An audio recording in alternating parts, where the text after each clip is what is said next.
Hi guys, back Paul here. Welcome to my tour and review of the Motorcycle Live 2024 show at the Birmingham NEC. I'm going to take you on a tour of the show, have a look at the bikes that are coming out for next year, have a look at the favourites in my opinion, the ones that are going to do well, and just to see what features are around and the events that are taking place. If you're new to this channel, please drop the video a like and subscribe. I've got some more videos coming out on the Motorcycle Live show, a series of videos. This is the first. We're going to be looking at some of the stunt shows. If you're an existing subscriber, you've probably realised it's ages since I've done a video. I just kind of got out of the habit of it and general life and being busy, but I am looking to put more videos out in future. So as you can see, there's a real entrance and they've really gone to a lot of effort. They've got this huge video screen which showcases all the times of the events. And the first stand I visited was the Kawasaki stand. So they have these kind of pods, and this has been a feature on their stand over the recent years. And you can see here that they're showing the race bikes. So that there is the AJN Steel Stock ZX10RR. That's the Kawasaki BSB bike for next year. It's going to be the riders of Max Cook and Christian Idden, and they were actually on stage at the show, being interviewed by James Whittam. So I think that's fantastic design on that bike. It looks brilliant in my opinion. And moving along, we've got the Rookies Kawasaki bike for British Supersport. Again, I just love the design of these, really vivid colours. Obviously, everything has to be Kawasaki green. And yeah, they just have a real nice presentation on their bikes, and the whole area of the stand, it wasn't too busy. It was nice. This is the Kawasaki Z900, so they've made some changes for next year. It's had a styling refresh at the front end. It's 948cc, 124 bhp inline 4. They've added cruise control, which is interesting. Not all bikes in the naked bike sector have that. It's got a quick shifter and a 5-inch TFT. I think it looks great. I actually took one of these out, and I've got a video on my channel from 2019 where I took a Z900 out for a spin, and I thought it was a brilliant bike. At the time, I found it a little bit cramped. I'm not saying if this is different because there's been a lot of changes since then, but yeah, I find it a great bike, and it's nice they've got it on a turntable so you can get a good look at it without having to jostle through all the crowds.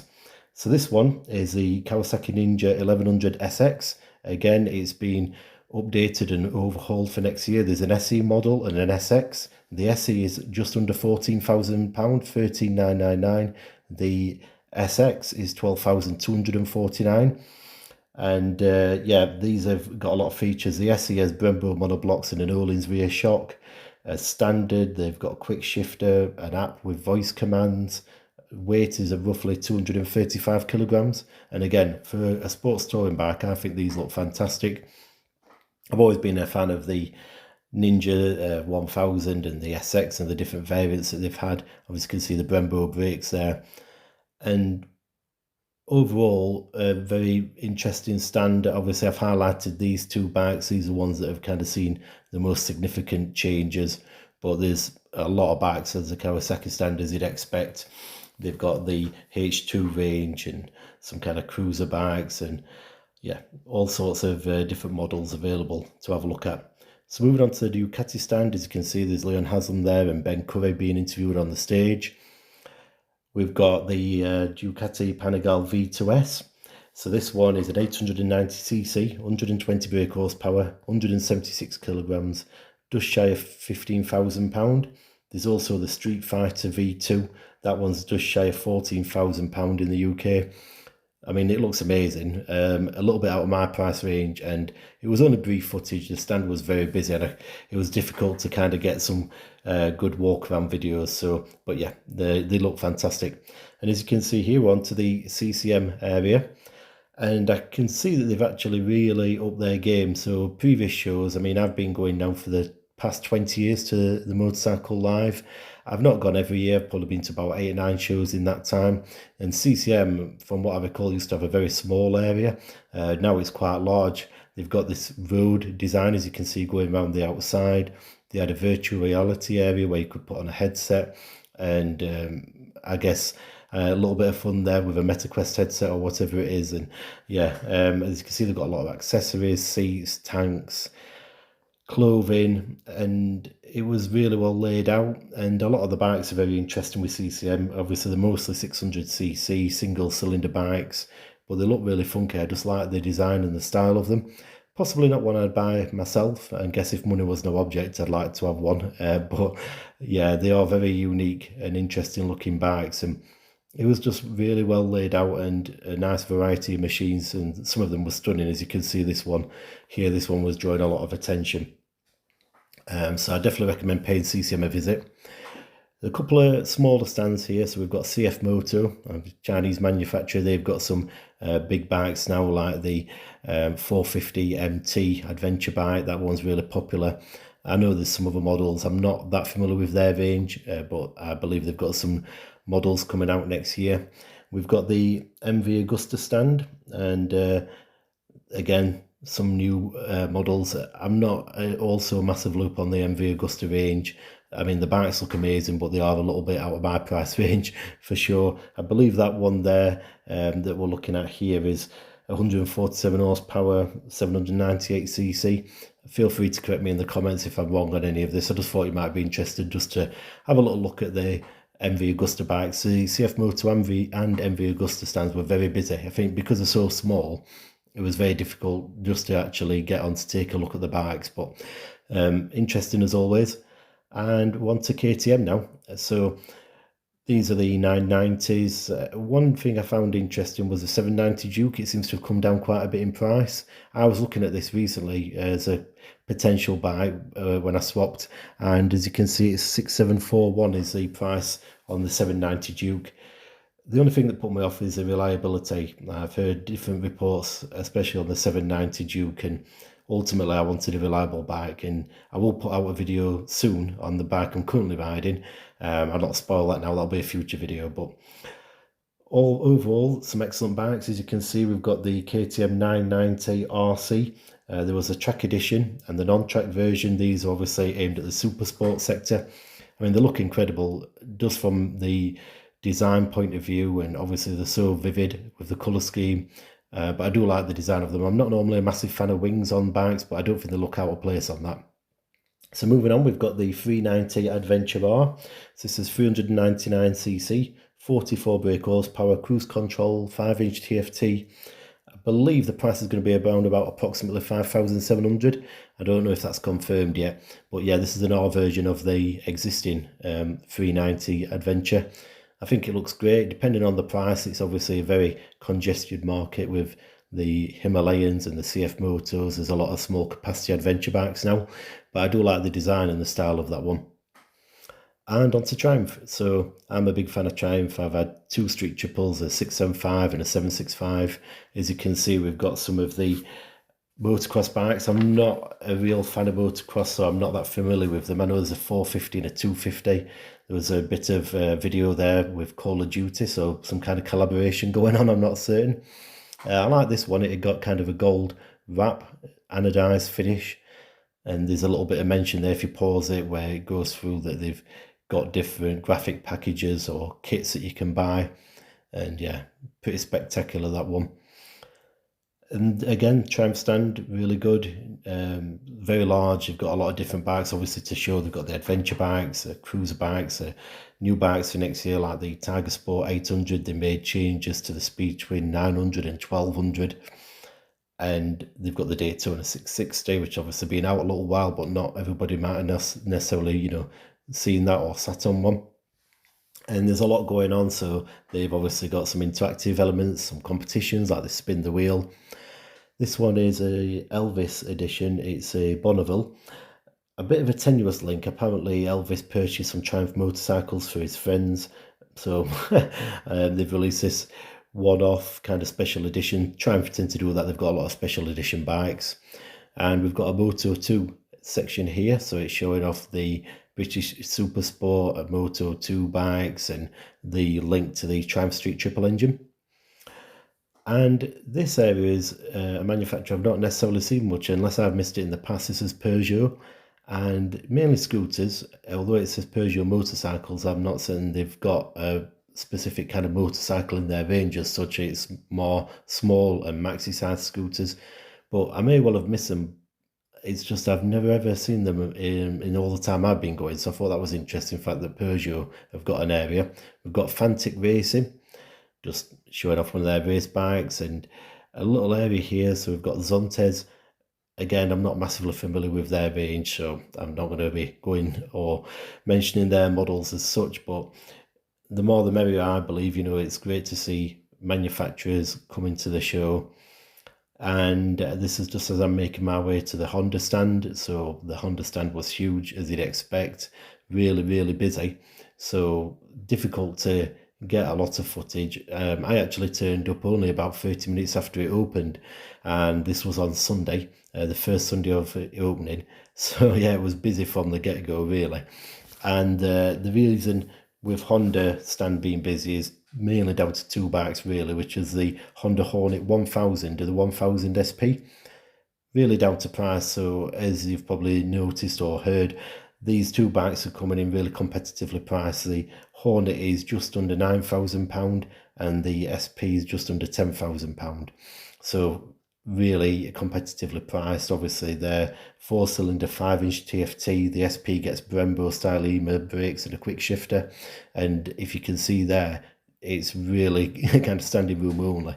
The exhaust is a little bit ugly, but I guess you could swap that. And from the front end, they've got quite a Ducati almost looking front end, and I think they look great, especially for the price.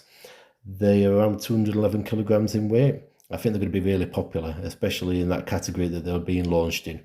So they're out next year. As you can see, some smaller capacity bikes. You've got the Groms.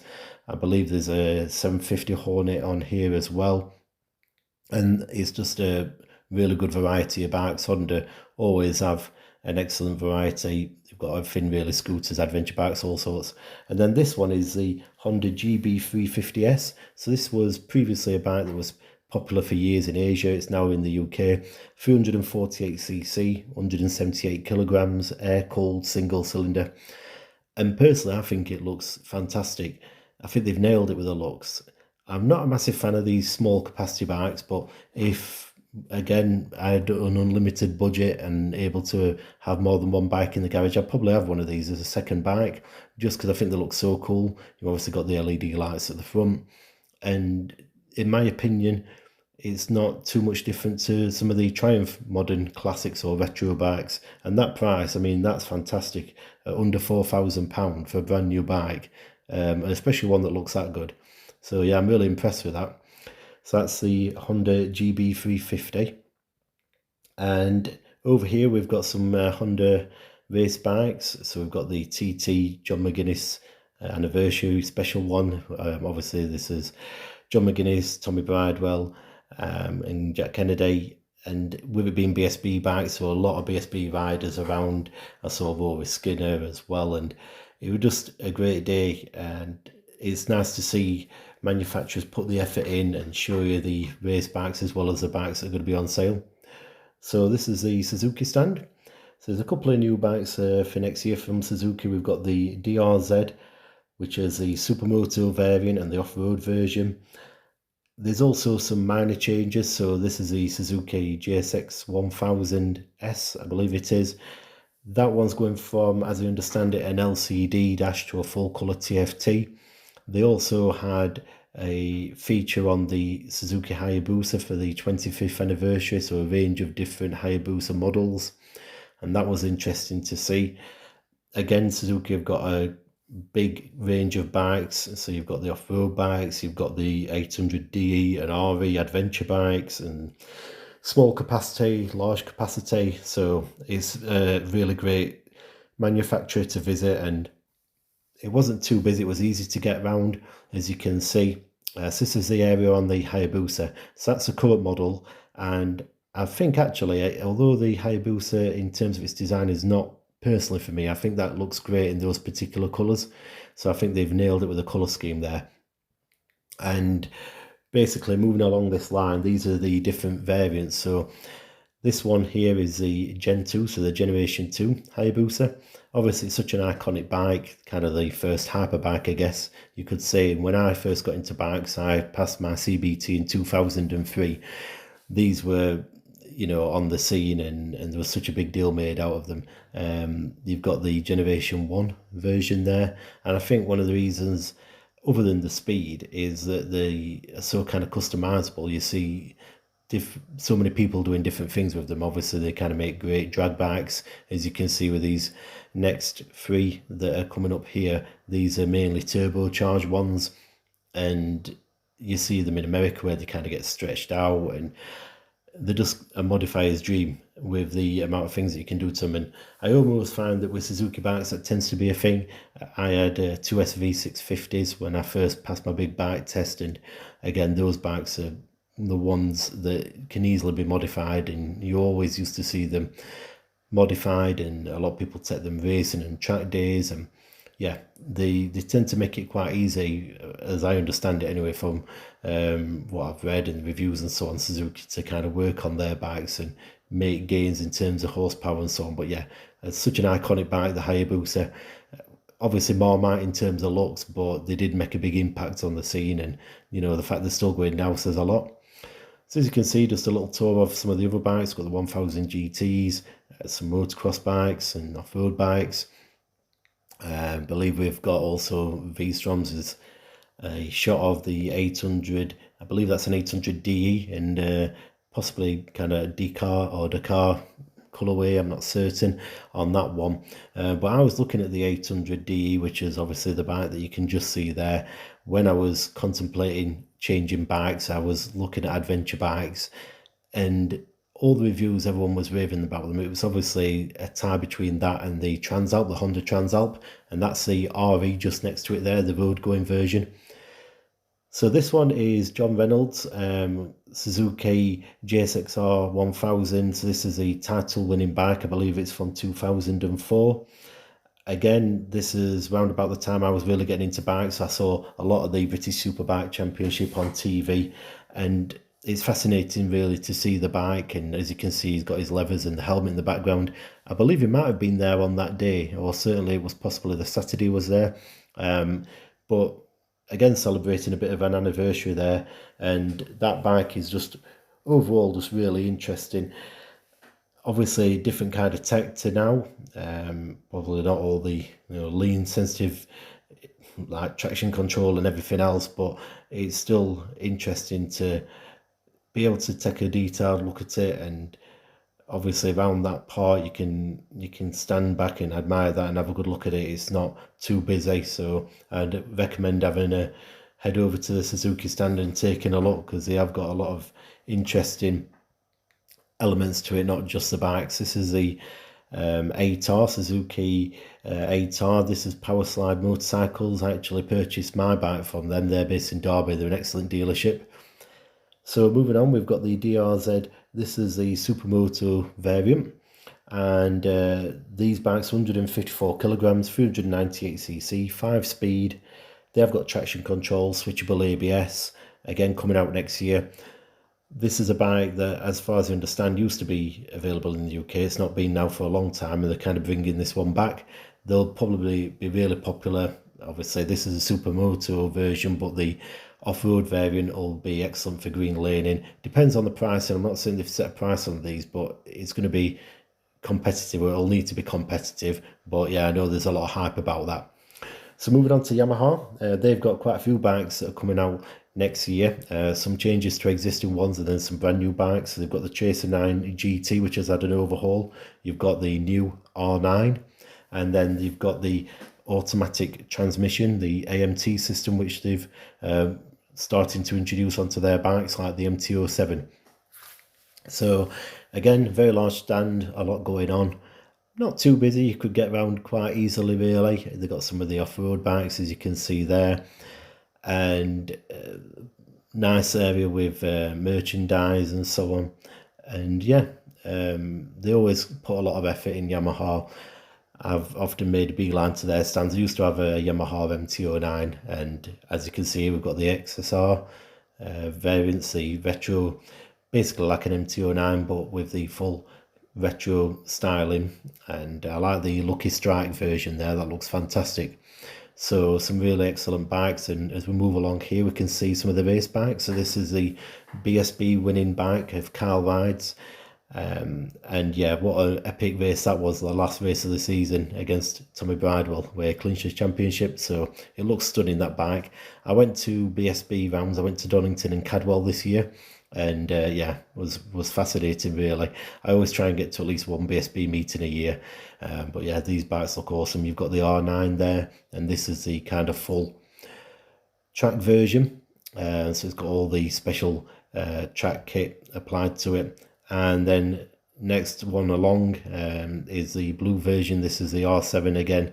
This is the full Yamaha track setup. So all the goodies that are in the track catalogue stuck on the back. No idea in terms of pricing. I'm guessing that'd be a lot, but yeah, some really nice bikes there.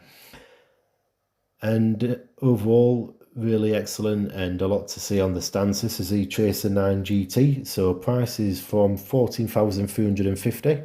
This has got the option of having the automatic transmission. As you can see from the front end, it's quite odd looking. I'm not certain it's going to win a lot of votes in terms of its styling, but who knows. There's a lot of tech on this, though. It's got unified braking, 7-inch TFT with Garmin sat-nav integration. It's got a quick shifter, an electronically adjustable windscreen, cruise control, a speed limiter. So obviously the tech's increased. I'm guessing the price has as well. I'm not certain what the previous model was in terms of price, but other than the front end, I think it looks fine. There's some minor tweaks, I believe, to the styling. And I know obviously it uses the MT-09 engine, which has always been fantastic. So I'm sure these will sell well. It's just that styling, it's very divisive at the front. And I think it's just the lights that basically draw your attention.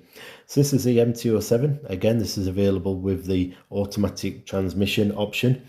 I like the styling of this model. They seem to have overhauled the front end. It looks very neat, and you can see in terms of the technology, I believe also they've made some small minor changes for this year, and yeah, it's looking fantastic. We've also got the R9. So this is £12,250. Obviously, it's got the MT-09 engine. It's got a frame that's built purely for this bike, Brembo master cylinder and Stylema brakes, KYB suspension, an IMU. You know, it's got a lot. I mean, it's not the cheapest, I guess, at 12,250, but yeah, it's certainly an attractive bike. And this is the Indian motorcycle stand. So I'm not that familiar with the Indian motorcycle range, I'll be honest, but it's interesting to have a look. They've got some really cool looking bikes, all different shapes and sizes. You've got like the kind of like bagger bikes, cruiser bikes. I like the FTR range that they have as well. It's a really nice laid out area, this, quite chilled out. And I am a little bit aware of the bikes, just not all the specs. SMC Bikes in Sheffield, which has now moved to Chesterfield and comes under the title of Steel City Classics. They used to be a Ducati, KTM and Indian motorcycle dealership. They might still sell Indian motorcycles, I'm not certain, but I do like the FTR bikes that you can see here. They always have some really vivid colour schemes for those. And yeah, it's just one of those that, you know, it's nice to just have a little wander around, even if these bikes aren't to your particular taste. Still interesting to check them out and see what's available. And yeah, I think they've put a lot of effort into the area and the bikes that they've put on display. So that's Indian motorcycles there. And these are quite close to the MotoGP stand that you can see here, which MotoGP are like an importer and distributor for a lot of the Chinese brand motorcycles. So you've got the likes of Benelli and Vogue and other different models there. And they had some really interesting bikes, a good variety, so there was all sorts really. You've got kind of the individual one-off bikes like this one. I think that was under the name of Bender with BENDA, so that's a very odd name there, but yeah, some of the Benellis looked awesome. And then moving on to this one here, this is a Vogue 900 DSX. And this one is, in terms of spec, it's unreal what's included on this. I had a look on the website and it's 95 horsepower, 895cc, KYB suspension, Brembo brakes, 7-inch display, heated seat, heated grips, keyless, It's got a mirror blind spot radar system. You've got the luggage included that you can see there, cruise control, dash cam, engine bars, quick shifter. And as you've probably just seen the price there, just under £9,000. I mean, that is fantastic in terms of value. I believe it's had some good reviews as well. And yeah, awesome. And the Benelli adventure bikes here, again, really competitively priced. So as well as CF Moto, you've got a lot of these Chinese brands that are becoming really popular now. And again, it's mainly down, I believe, to the price point, but the quality of them is increasing all the time. There's a lot of different bikes on this stand as well. So you've got scooters, small capacity bikes. It's nice little variety. As you can see over here, we've got Lambretta. I'm not a massive fan of scooters, but I do find them appealing. You know, aesthetically, they look great. It's nice to see all the different colour schemes are really vivid and bright. And yeah, I'd definitely recommend going to the MotoGP area because it's nice just to see such a variety of different bikes all in one place. And there's a few different brands represented. And it was looking quite popular. I noticed a lot of people specifically going there and having a look around. And here we are, we're on the Harley Davidson stand now. Again, similar to Indian Motorcycles, I'm not a Harley fan, so a lot of these models don't mean much to me personally in terms of I'm not really familiar with their model ranges and so on. But they do have a fantastic area here, so there's a lot going on. They've got table football, they had an area and people doing like children's tattoos and yeah, really interesting. They had like a photo booth and I can see obviously like a spin the wheel competition and they were just trying to make it as appealing as possible. And also, I mean, just obviously the main important thing is the bikes. And although I've not personally into kind of cruiser style bikes, there's no denying that they look fantastic. And these bikes over here, I think maybe like more or less one-off kind of custom bikes. But again, feel free to correct me in the comments because I might be getting this totally wrong. But visually, they look fantastic. A lot of them are also out of my price range, which again is another thing with Harley Davidson. I've always found them to be quite expensive, but in all honesty, they do often put a lot of effort into their stands. And I know if you look at them from a business point of view, I've heard that they are struggling in the States and possibly here as well. So it's good to see them, you know, having a good area at the show, getting people involved and hopefully getting people invested and interested in the brand. As you can see, this Polaroid camera, this is part of like some kind of photo booth thing, I believe. And again, some of the bikes look unreal. So hopefully these will mean something to you and you might be able to identify these models. And again, if there's something that you think I should note or be aware of, let me know in the comments and be interesting to see what Harley are up to. So this is a Norton stand. So obviously Norton have got the V4, SV and the Commando models and they look incredible. Obviously Norton as a company has had a change of ownership. They've had some difficulties in the past, but I believe they're on the right track now. And the stand itself, the bikes kind of speak for themselves. There wasn't much in the way of interactive elements like games, competitions and so on that I could see around here, but I guess you just don't need it. With these bikes, although they look unreal, as you can appreciate, they're more of a niche market. Certainly out of my price bracket, but interesting to see the stand and the way that they've put it together and obviously showing off some of the engine technology. And then they've got a bit of a description there talking about how they're handmade in Birmingham. And yeah, overall, again, it's quite a nice chilled out area. It's good sometimes to go to the stands like Norton and BSA and MotoGP and the like because they tend to be a little bit less busy. So you can wander around and appreciate the bikes a bit more. BMW, which is one that we'll go to later on in this video, that was a huge stand, but it was just crazy busy. It was really difficult just to wander and get around. But yeah, some awesome kind of classic race bikes here, and definitely recommend having a little wander around the Norton stand. Some really unbelievably looking, attractive bikes there on show. And they're just actually quite close, in fact, I think just next door to BSA, which we've got here. So obviously BSA are known for their Gold Star bike, which is about that's under £5,000 in the UK, so really well priced. They've been popular. And I think with BSA, it's, again, a nice chilled out area, but it's good to see the different variants that they've got. And I like a lot of the design and the styling of the bikes, and obviously they've made kind of a focal point of this one here. And the stands seem to be drawing quite a lot of attention. I think obviously they're keenly priced and they're becoming popular. And yeah, overall it was nice. You've had some throwbacks to previous bikes. You've got the BSA Bantam, as you can see here, 1949 model. That one looked fantastic, and a bit of a history to it. I find it interesting when manufacturers, go to the effort to show off the history of their bikes, and it's nice when they have them on display. And you've got some good clothing over here. So yeah, excellent with BSA. And this is an area I was really looking forward to visiting. This is a Royal Enfield stand, and Royal Enfield obviously really shook up the industry in the past couple of years with a lot of bikes like the original Himalayan and the Himalayan 450 that you can see here. And the value of them is unmatched, really unrivaled. And it's then meant that other brands like CF Moto and Vogue and the like have come onto the scene, and there's a lot of competition now in this smaller capacity area, and Royal Enfield have got a lot to be praised for that.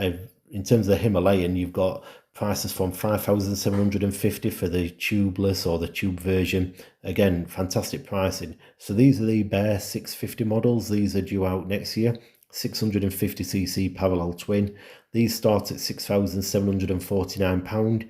They've got a sat-nav built in, so I think it's the Tripper style Google Maps sat-nav, but really catch my eye from a styling point of view. I think they look fantastic. They're just about the right kind of modern classic look. They don't look too old, if that makes sense. It's nice, like kind of mix. You can tell obviously they're not really kind of retro classic bikes, but they've got a bit of a twist to them. And I think the colour schemes that Royal Enfield have just make their bikes look really vivid, and again just fantastic value for money. And they've got quite a good varied range now of bikes on their stand, and I know they had the shotgun models that came out recently as well. And the way that they present the bikes is really nice. They've got a nice little cafe area as well. I think that's to do with the Royal Enfield Owners Club. Some nice merchandising, clothing and so on. And yeah, I potentially will be interested in a Royal Enfield in future, maybe as a second bike if I had the money, especially those bare 650s. I think they look fantastic. This one I believe is some kind of concept bike, but yeah, really, really stand out, that one. I'm not saying if that one will ever be available again. If you've got information on this one, let me know in the comments. But yeah, it looked awesome, and nice to see a good presence from Royal Enfield at the show, really. There is a dealership in my area, which is Manhattan Motorcycles in Sheffield, so I might pay them a visit. There's not many motorcycle dealers left in Sheffield, in all honesty. Same with a lot of places. Unfortunately, a lot of them are closing down in general motorbike dealers, which is odd because the show at the NEC was massive this time, probably the biggest I've ever seen, and possibly the busiest I've ever seen as well. So it's kind of odds with the industry as a whole, really. But yeah, this is a BMW stand. So obviously there's a lot of interest with the R1300 GS and the adventure models. This might be the first time that a lot of people have sat on those bikes. They also had the 450 GS concept bike, which drew a lot of attention. And then you've got the S1000R, or is it the RR? I sometimes get those mixed up, but yeah, the naked S1000 basically, which has had a bit of a redesign for next year. And overall, the BMW stand is always busy. They've got such a variety of bikes, and obviously GS bikes are massively popular. You've got the 900 GS as well. And they also had kind of an off-road area where they were doing displays of their bikes, taking it over the kind of rough terrain and so on. Obviously, that's the GS bikes, and that was proving very popular, which kind of made the stand itself just heaving. So, yeah, but fantastic, really. As you can see here, this is off-road area.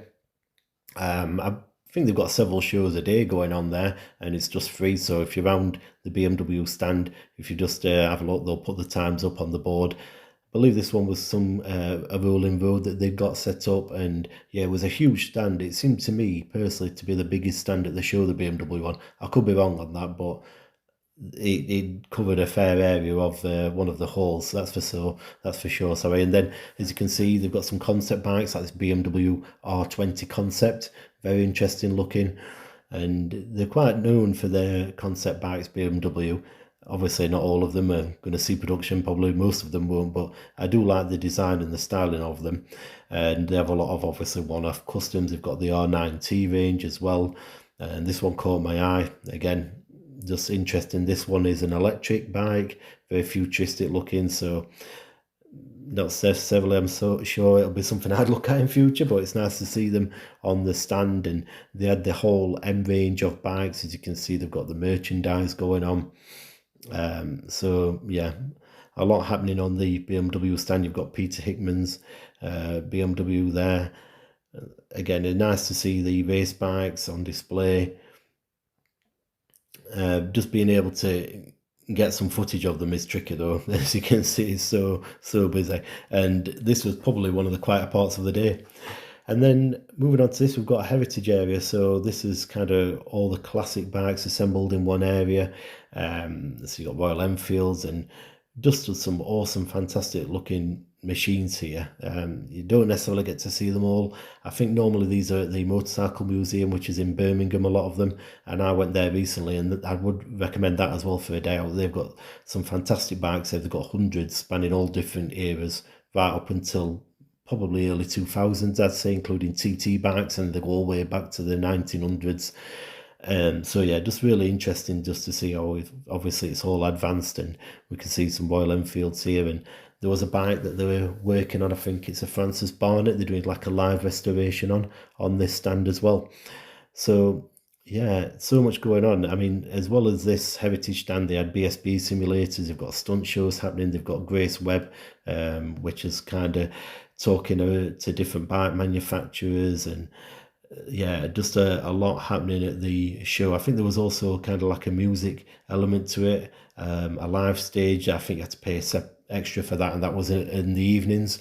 But in terms of the variety and the amount of manufacturers, probably the biggest show I've ever been to. I think they've really upped the ante this year, and I saw all age ranges there as well, so really good. And obviously you've got all the trade stands, which I've not really gone through in this video, but if you're into that, or you're looking for bike kit, helmets, jackets and so on, it's just rammed. It's absolutely jam-packed this year, so I definitely recommend going. It's on for 2 weeks. Obviously this was the first weekend I went, so at the time of this video, and this is a bit of a challenge. You might be able to spot somebody in this if you slow the video right down. If you can, put the name in the comments, and then I'll know you've watched to the end.